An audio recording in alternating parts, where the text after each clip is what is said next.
Wow, what a early morning I've had. Good morning, ladies and gentlemen, boys and girls.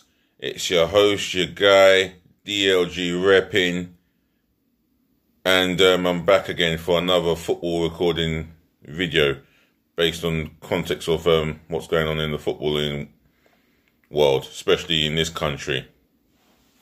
Now, there's been a lot of talks, obviously, on the Premier League and the EFL.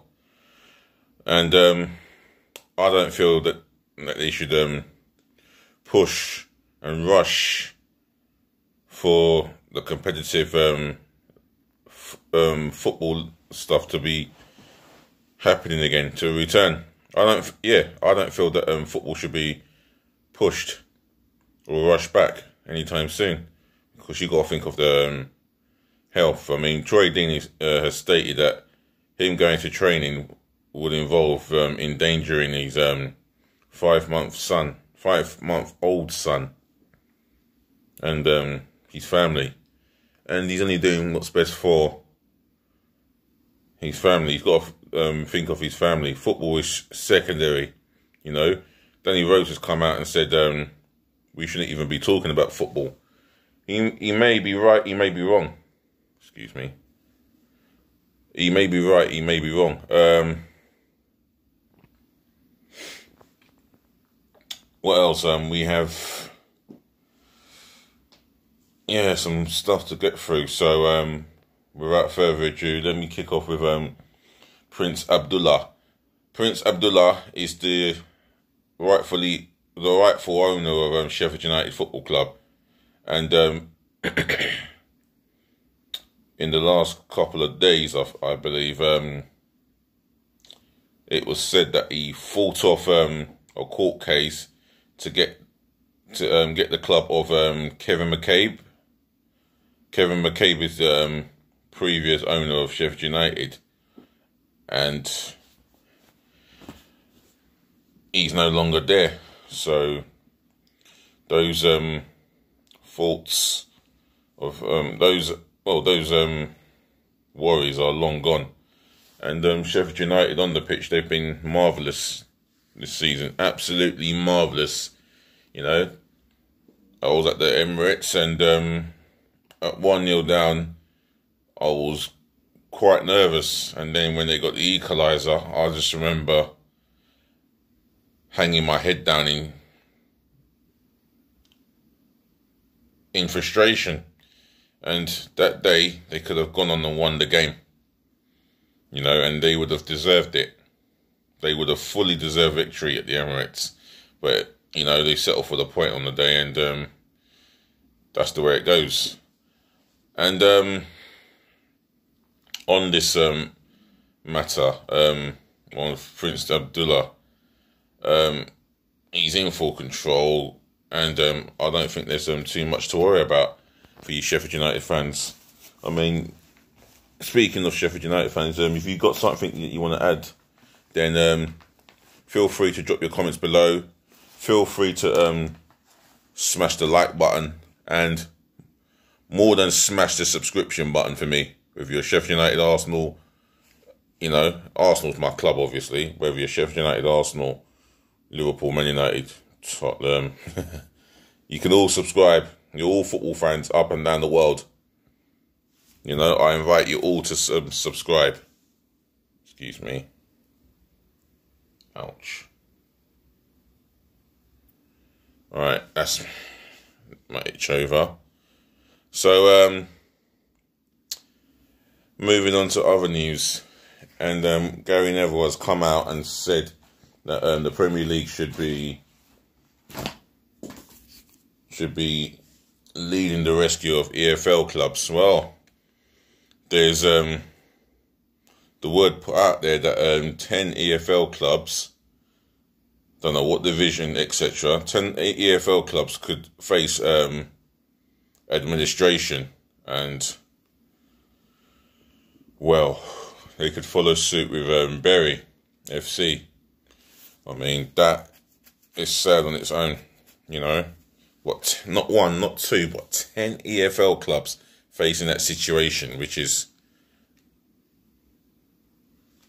so sad, and that's due to the coronavirus pandemic and football not being played, and the turnstiles not being paid for, taken care of. So there's no money going through the turnstiles, and there's no money going through the club shop as well, or the ticket office itself.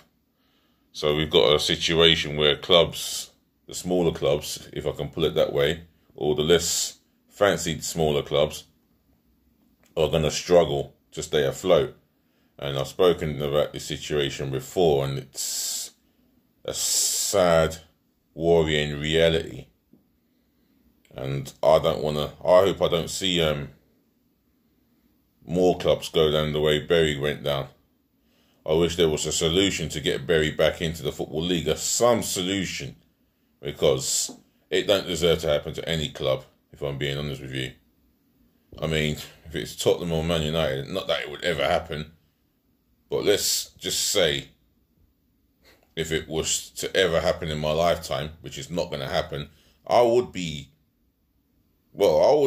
sad in some senses, because in one sense I would be sad due to the fact that I would miss the North London derbies and the fixtures against Man United. But then again, on the other side, yeah, I'll have a big smile on my face. And I think I can let you work out why I would have a big smile on my face if I ever learned that Tottenham or Man United went down the administration way. But nah, come on. I'm too realistic to believe that it's going to ever be the case. You know, they're two huge clubs, and as much as I hate to admit it, it's the truth. You've got to accept it. But moving off subject a little bit, back on what Gary Neville has said here, you know. And he might have a point, or he might not have a point. I mean, you guys at home, all over the world, you're all listening. If you feel that Gary Neville's got a point or not, then drop your comments below, and then we'll have a conversation. I don't mind staying in the middle. I think the AFL clubs, well, you look at the Premier League clubs, I mean, Newcastle are going to have a takeover. What looks like it's going to happen pretty soon. But I'll get on to Newcastle in a moment.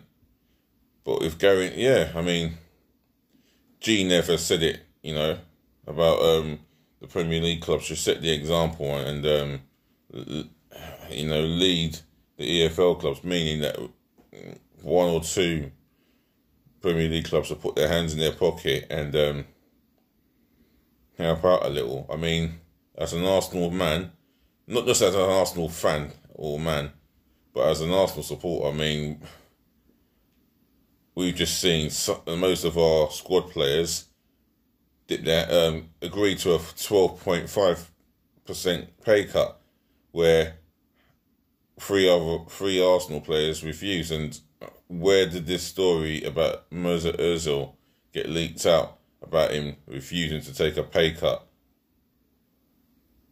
Well, we'll never know, won't we? We'll never know who's the grass. Moving on to Newcastle United, and yeah, it says here, smiles better. Newcastle fans will be relieved to see Amanda Staveley's bid finally unseat Mike Ashley. Wow. I'm going to turn to page 58 here, because I read a little bit of this. Right. Well, this is it. Right, let's read some of this here. Now the financial might of the Saudi Arabian Public Investment Fund and billionaire British businessman and British businessman, the Reuben brothers, is coming to the rescue with a target of challenging for honours. Can't get my words out. Whew. Boss Steve Bruce said yesterday he was in the dark over the bid that feels he can emulate Kevin Keegan and Sir Bobby Robson by turning Newcastle into a Champions League outfit again. Mauricio Pochettino and Rafa Benitez are both mooted as replacements, but Bruce said if it's good for Newcastle and the club are going to try to compete with these teams, to be part of it would be great. I'd back myself, of course, I would.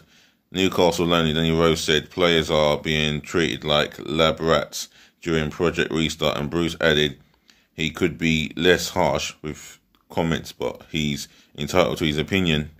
If a player or staff had reservations, you have to respect them. Well, he disagrees with Danny Rose's comments, but he says that he's got his opinions. And if he says here, he said that if a player or staff have their reservations, then you have to respect their opinions, which is a fair point, you know. The most common ground is, you disagree with someone to agree with someone. The most common thing to do is respect each other's opinions.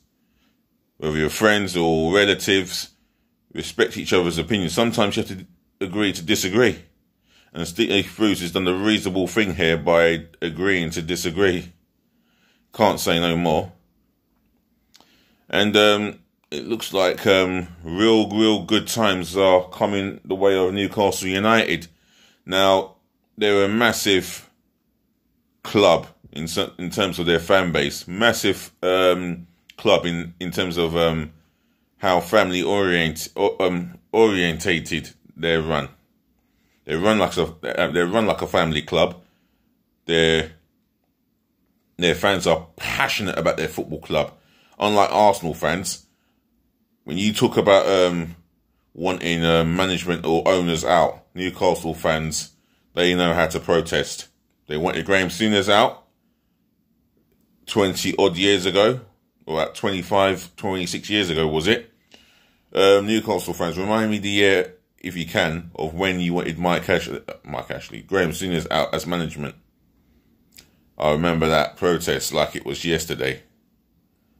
But I've quite forgotten the year, so yeah, just remind me again.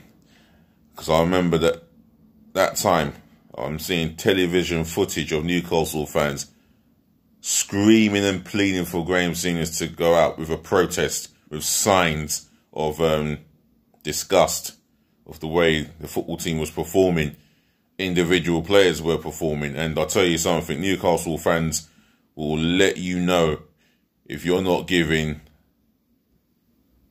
the full performance and you're giving less than 4 out of 10 performances, them Newcastle fans will be quick on you. I mean, Joelinton, as an example, he's not many Newcastle fans' favourite. He's not the fans' favourite by a long shot. And Newcastle fans, if there's one thing about them fans, they love a number 9. You know, they love a number 9. But Joelinton's not getting that love. Let's be real. But looking at Newcastle's promising situation, they will have unlimited money to spend, you know. But they've got to be realistic in terms of big things, of competing for the Champions League, competing for a league title. I understand that all. It's exciting times, but they've got to be realistic on the players that they can attract. But I'm not having a dig here. I mean, they might not attract the Kylian Mbappe's, the Mario Icardis at first. But as time goes, and depending on how well Newcastle do within the next 2-3 seasons, then they have to be taken really seriously. And I mean really seriously. And as an Arsenal man, I have to be worried, be afraid, because we're in that top 6, or we're meant to be part of that top 6, and they're going to blow the top 6 out of the water, and it's going to be us who gets blown the furthest if we're not showing that ambition, you know, from our side of things. But from their point of view, they want a lot of ambitions. The fans will be patient. I'm sure they'll be patient. If they're patient enough, then all great things can happen with Newcastle. And the investors themselves, they're going to want to spend some money. Now, what part does Amanda Staveley have in the club? I mean, I know she's high up, but the main guy, Mohammed bin Salman, he's going to be the rightfully owner of Newcastle United.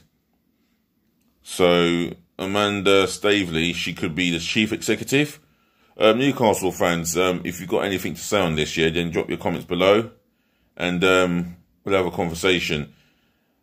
And ending this video as it is now, so I'll be back this afternoon, and I'll definitely look forward to talking more football with you guys. And remember, smash the thumbs up like button, and do not forget to subscribe. This is my 100th video today. I thought it was my 100th yesterday, but it was one short. So this is my 100th video. I'm doing another video this afternoon, and I'll tell you what, the challenge is on. I said it last night, and I'm going to say it this morning. Right now, the challenge is on. Help me get to 100+ subscribers before Christmas, and yeah, you guys will make my Christmas. You'll make my 2020 as well. You'll make my world too. So, giving you the peace, the love, and the blessings, yeah? It's your guy, your host, DLG REPPIN, and I'm going to be out for now.